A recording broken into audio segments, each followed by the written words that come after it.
Hello everyone, Raccoon-Formers here, and today I'll be taking a look at the Transformers Studio Series number 71, Deluxe Class Dino. This is part 2 of my Studio Series 70 through 72 numerical order 3-parted series. Last time, I took a look at Studio Series 70, B127, and now we're counting up a digit and taking a look at Studio Series 71, Dino.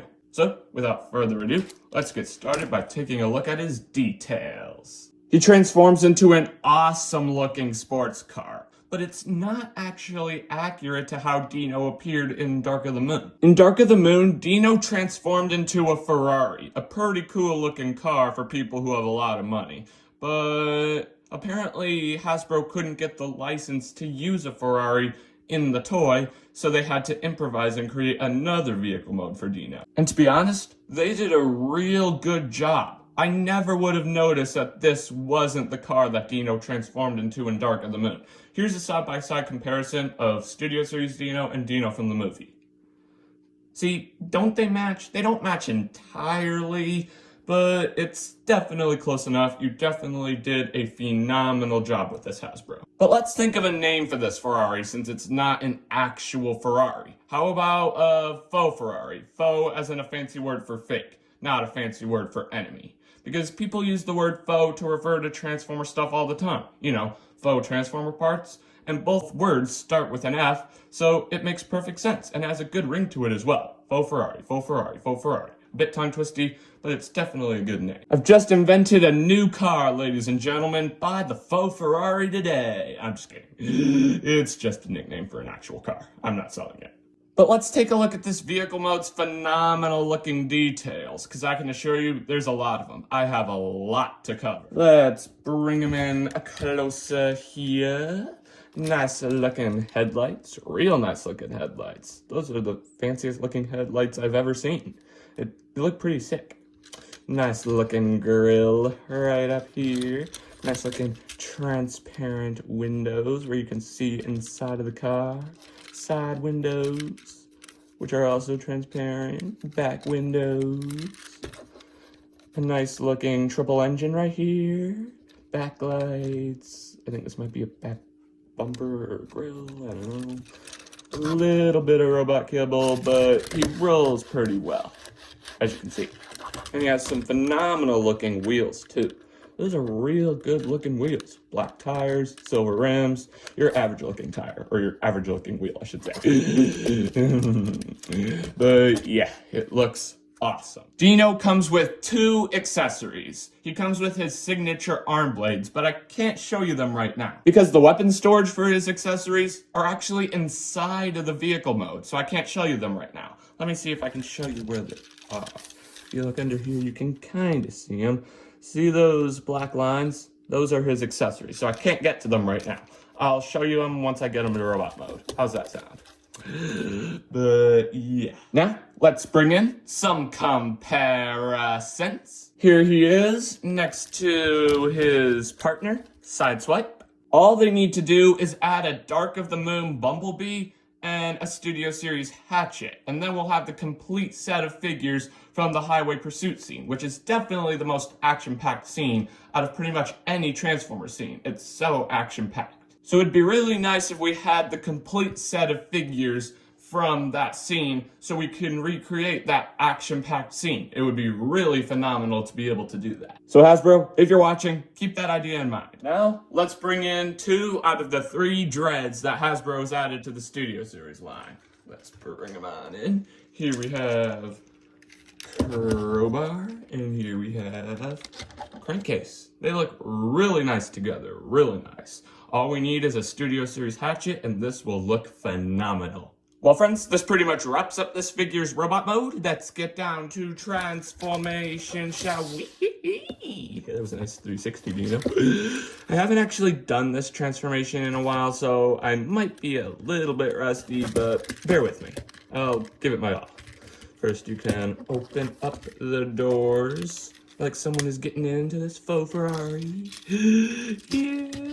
Then you can just untab the back bumper here. Just take the wheel sections and move it out of the way so you can lift the trunk up like this and just moving the lights a little bit. Then you can take the legs, move them outward like this to give you clearance to bring up Dino's phenomenal looking chest. And you can untab the arms, and then you can get out the accessories. I'll take a look at them once I get them to robot mode. Let me set them off to the side real quick. And you can untab the front bumper section like this. Yeah. Yep. And you can rotate the hand around the ski like this. So now he's a gorilla car man. Ha, gorilla car man. George. Okay, no. We're not doing that. Your name may be Dino, but you're not a dinosaur. Yeah. Then you can just rotate the wheel section along with the legs all the way around, and you can rotate the knee around and flip out his little feet skis. Then you can, I'm pretty sure you you just tab the wheel sections in like this. And here we have his legs all done. And then you can fold out his phenomenal looking head. And the back section here, that's where things get a bit tricky. I remember I get stuck on this part of the transformation literally almost every time. I think you just sort of like fold everything up, fold it down. Give me a sec, be right back. I've figured it out, ladies and gents. You need to come back here to this section, fold it up until you're a snap. That's good. Like that. Maybe not entirely. Then you can just like fold this over this, and it will compress over top of that little tab like that. Now everything's starting to take shape, wouldn't you say? Then you can take his trunk. These two tabs will tab right into there. At least it should. Come on, you. That'll do. And then you can just come up here, situate the arms, rotate them, re-rotate the arm, or the fists, like that. So that way all the pegs and stuff aren't showing. You can re-rotate his wrist, make sure everything else is neat, and we're done. No, I'm just kidding. Then you just need to bring this up, and this tab right behind his head will tab right into that slot there. It doesn't tab in 100%. It does sometimes come off, but it's not loose. It's not loose as a goose. It's tight as a bite. Tight as a bite. That works. Then we can just situate his arms and make them look arm-like. Fold out his feet, come up here, situate his doors, and you can fold this little section underneath to make the doors seem more robot door-like. Fold it up like so. And then you can take his arm blades, which I'll talk about in a minute. Your arm blades. And you just tab them in to this hole right behind his arms. It would have been nicer if they went on the side of his arms like this, but this will definitely do. This will work. Like that. And you can take the other one and repeat the exact same process. Or the exact same process. I was just talking to these. And you can just do that. Let me just zoom out a little. There we go. Hey, get out of the way, crowbar. Nope, that's crowbar. Never mind. Here we have the Transformers Studio Series number 71, Deluxe Class Dino in his awesome looking robot mode. That transformation was definitely on the trickier side, but it's actually more fragile and nerve-wracking than it is tricky.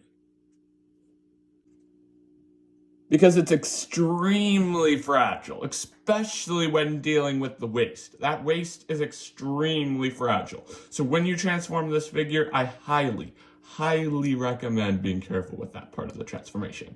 Take it from me, a Transformer breaking is no fun. Before we take a look at Dino's robot mode, let's take a look at his accessories, since we weren't able to do that when he was in car mode. Let me just remove them real quick for you guys. Set Dino off to the side. See, there's signature arm blades, and they look pretty decent. He used these exact arm blades to take down Hatchet in that one iconic action-packed scene that I've used in a few of my music videos. Here it is.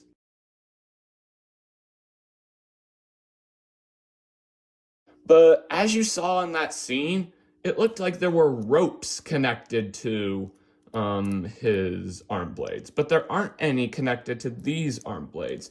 If they put some kind of ropes on here, or maybe they could have included some kind of pegs on Hatchet that you could tab the ropes onto, you could recreate that action-packed shot. It would be cool, but it's not that big a deal. Let me bring in Dino so we can put his accessories back on.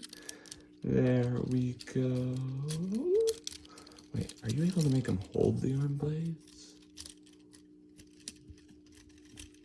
No, worth a try.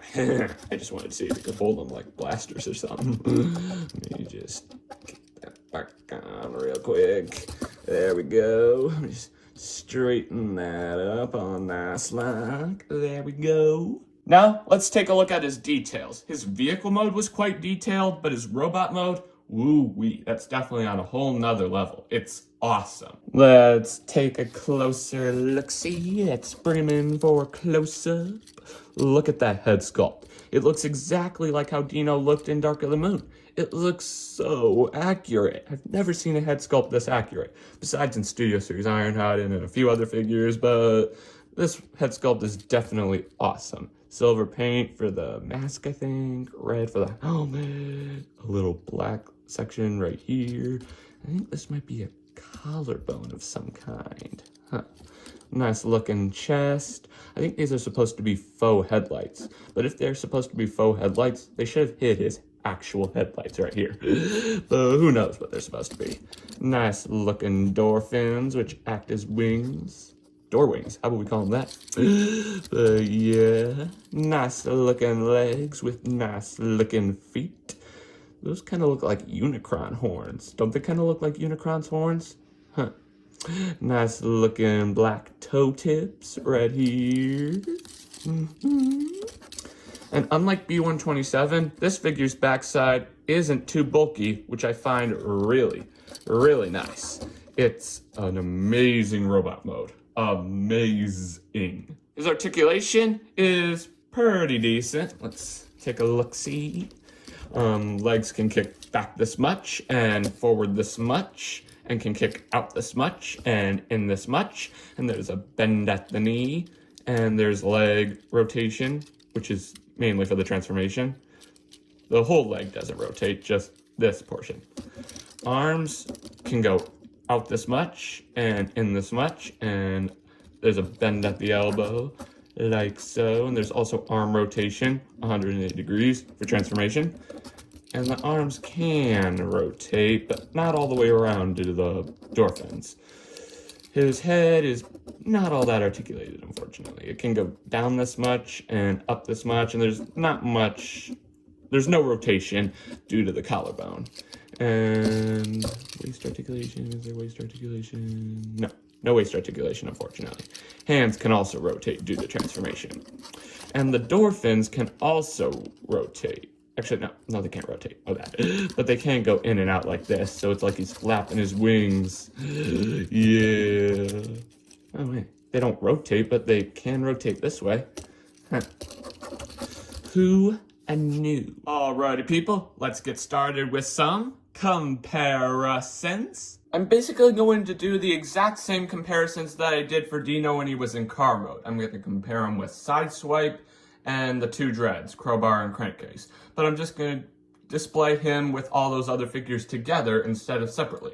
Give me a sec and I'll set it up off camera. There we go, ladies and gents. How does this look? We have 4 out of the 6 characters from the Highway Pursuit scene from Dark of the Moon. Like I said before, all we need is a Dark of the Moon Bumblebee and a hatchet, and we'll have the complete set of characters from that awesome action-packed scene.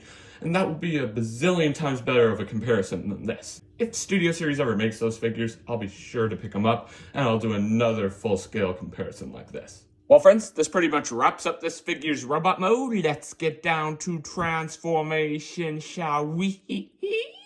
First up, you can come over here, take off his arm blade, then set him off to the side, because we'll be needing them again later. You know, the weapon storage is inside of the car after a while. But yeah, where do we start? I don't know. Actually, I do know. First, you can open up these little door fin-like things. I don't know. Untab the head, which doesn't require a lot of effort. Bring her down without a sound.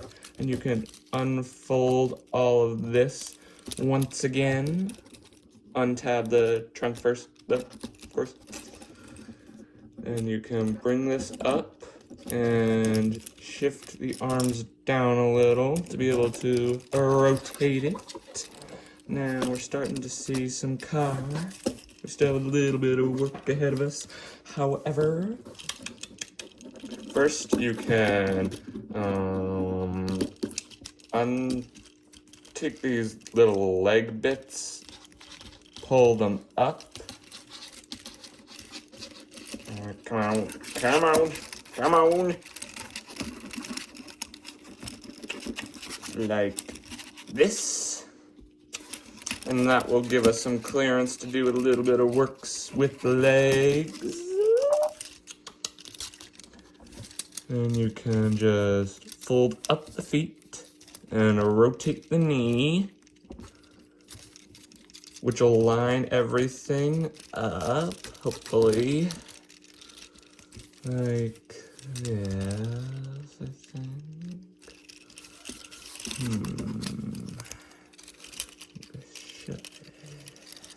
We'll come back to that. Let's start up here with the arms. You can swivel this up, bring the arm to the inside like that, and this will get closer up here to be able to tab in, hopefully. And you can rotate it like this and shift it up as far as it'll go, and it should snap into place.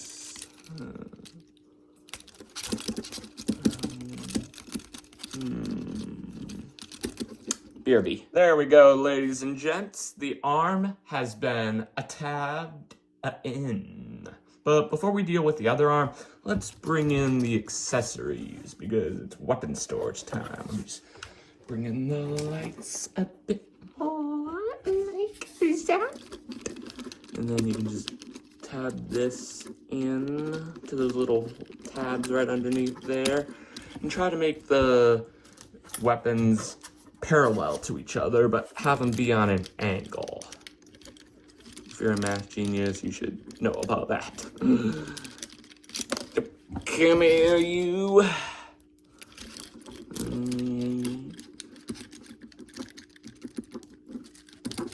There we go. It doesn't stay in 100%, so it might come untabbed or it might shift while you're doing all this other stuff. So I do recommend being careful with that, but yeah. So now we can come up here and tab this in. It looks like it might have already been tabbed in. Maybe it tabbed in on its own.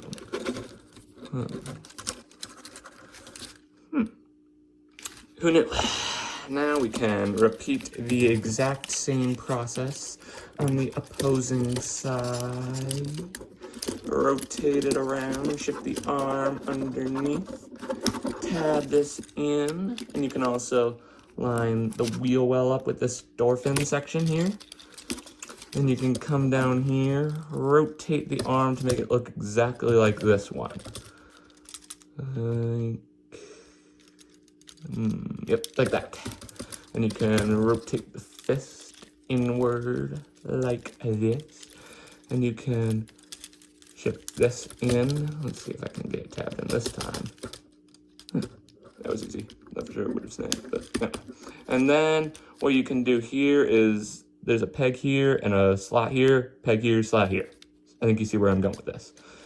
You can try your very best to get the arms tabbed in, but I can assure you it ain't easy.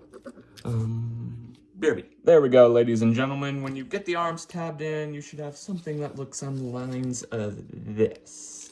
And here we have the front of the faux Ferrari all done. Now, let's get back to working on the back. Back to working on the back. You can rotate the trunk around like this. It's on a hinge, I think. You can straighten that tight section out. And be alert, these arms, or these hands, don't like to stay tabbed in, so when you're dealing with the back, they do have a tendency to, you know, pop off, if you get my drift. And then you can fold the head downward, and you can take the collarbone, sort of like fold that up as well. Let me just get these annoying doors out of the way. And I think, let me just take this. You fold the collarbone up, and it should go directly up like this. And it should hold everything into place nicely.